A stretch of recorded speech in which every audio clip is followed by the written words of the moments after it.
这段视频中的锦鲤因其美丽的色彩和外表，在中国社交媒体上象征着幸运和财富。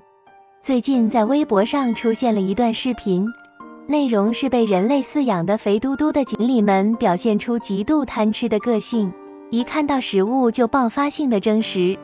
它们不仅互相堆叠挤压，还试图跳上岸边去抢食物，场面相当壮观。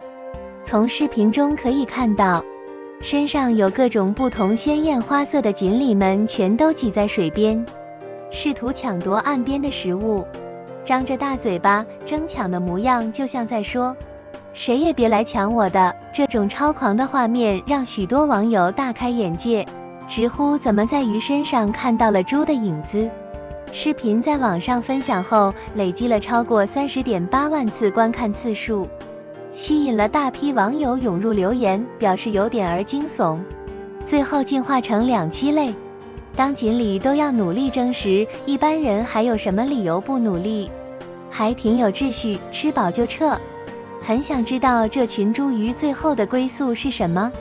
长得这么肥，一点点往岸上，锦鲤会进化上岸了。其实有点可爱是怎么回事？